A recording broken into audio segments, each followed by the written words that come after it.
So, hi guys! So, this vacation that we made is just last year, 2023. So, hindi ko siya na-upload. Papunta kami niya ng canyoneering. So, trinay namin the most adventurous area ng Cebu, South Cebu.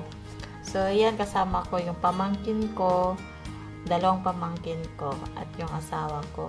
So, ito na guys. Grabe yung kaba ko. Parang yung pag ano ko dyan. Ay, naku! Ang lalim pala nito. Parang, wow! Yung parang yung spirit ko ay lumipad. As in, I'm afraid of heights. Kaya sobrang afraid sa mga ganitong bagay. Trinay ko siya kasi I need to experience yung ayaw ko. Yung tawag nito, I want to conquer this feeling nga, yung mga heights kasi sobrang takot ko sa mga ganyan. So that is the first stop. It was in Kawasan Adventure Canyoneering. So yung pamangkin ko, yung akong pinakauna tapos yung asawa ko, tapos yung pamangkin ko na naman na isa. Dalawa kasi yan sila. So, they are capable, eligible na magawa ng ganyan. Kasi yung nanay tatay ko, hindi sila pwede. So, info pala guys, yung canyoneering ay yung per pax niya, ang presyo is around 2,400 to 2,600. Depende sa mga add-ons ninyo.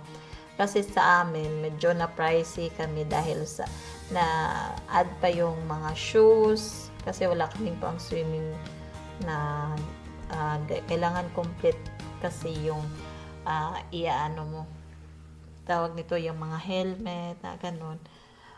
Ang shoes kasi nagre-renta kami. So, it's around 200 or 150 per pack sa amin. Doon lang sa shoes. Tapos, yung sa GoPro pa, sa 1,200. Kasi wala kaming GoPro. Hindi rin magagawa itong video na to pag walang nagvi-video. So, rirentahan mo yung mga assistant dyan. So, kaya medyo pricey siya pag mag-canyoneering ka ng Cebu. Pero, pag naman ay complete set naman yung pagdating mo doon, ay yung babayaran mo is yung mga assistant pa lang at saka yung mga entrances lang dyan at mga environmental fee. So, itong canyoneering, it's around 3 to 4 hours or more. Depende sa bilis ng paggalaw ninyo. So, very adventurous talaga siya, guys. Kasi hindi mo ma-feel na sa water ka, paano-ano ka lang, tawag nito. Jump lang kayo niyan. So, ang ganda, ang sarap sa feeling. Parang nawala yung mga problema mo, yung mga stressful na mga workload. Kasi hindi naman ibig sabihin na sarap ng namin dyan sa falls. Hindi naman ibig sabihin na tawag nito, wala kang trabaho, pero dun sa bahay, sa business, minsan kasi kailangan mong mag-stress ng mga kasi hindi naman lahat tawag nito, yung parang nakakulong ka lang. So, kailangan i-balance yung time, may times for family, yung mag-adventure ka, hindi ibig sabihin na nandun ka lang sa bahay ninyo, magpag-grow ng business, gaganyan. So, kailangan mo ring i-enjoy yung life, yung capable ka naman kasi worth it naman to spend with that time na wala kang iisipin, yung mag-i-enjoy lang muna kahit isang week. So 1 week, 6 days. Actually 6 days lang kami dyan sa Cebu. Sunday to Friday. 7 days. Kasi pagka Friday, nandito na kami sa sa bahay. So, ayan, yun naman, itong spot na to guys, alam nyo, sobrang 8 meters yan. Totoo. Hindi masyadong malaki, yung pag-video ng assistant, yung nag-a-assist sa amin. Pero alam nyo, sobrang ano nun, lalim. At saka maraming kagrupo, hindi lang kami ng nahirapan mag jump doon. So insertan namin yung mga naka-pink na, alam nyo kanina yung naka-pink ng life jacket. Naunahan namin sila kasi ang babagal nila, merong isa doon na sobra. Ito naman ay akala ko hindi malalim. Running pa ako pagkatapos diretso ng jump. Akala mo hindi malalim. Nako! Mama mia, parang lilipad yung spirit. Ewan ko, parang nahihiwalay yung yung katawan ko sa ewan ko lang. Basta, you will try it.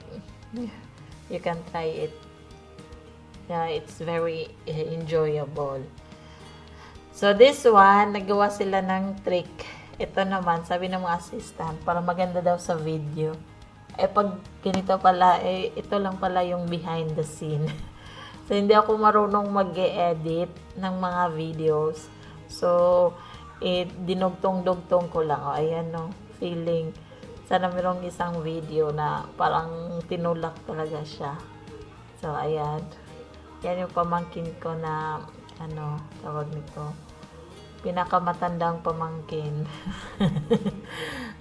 So, ang sarap talaga sa water adventures.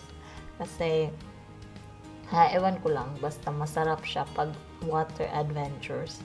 So, gusto ko rin ito talagang balik-balikan sa Cebu. Hindi ako na satisfied. It's satisfying that day. Pero masarap pa rin balik-balikan. Alam mo yun.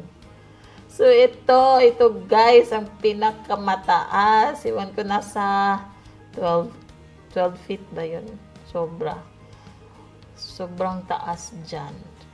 Ito naman, dyan ako umano din, hindi ko kaya yung ng pamangkin na sobrang taas. Hindi ko kaya yun. So, may na-miss pala akong isang video.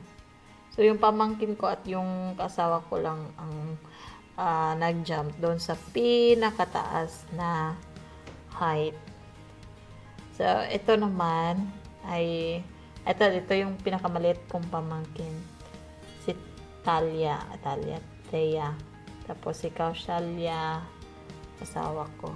At saka may kasama pala kami dyan sa isang guys, yung half Swiss, half Filipina. So, yung isa is Swisso. So, yun sila, kasama namin yung pagsundo ng hotel hanggang dyan. So, kinuha din nila yung Kawasan Canyoneering. So, enjoy talaga pag, tawag nito, pag ganitong mga outdoor activities. Activities naman siya. So, you can try it, guys, and enjoy the ride. Enjoy the ride. Enjoy the, moment. So, yan lang.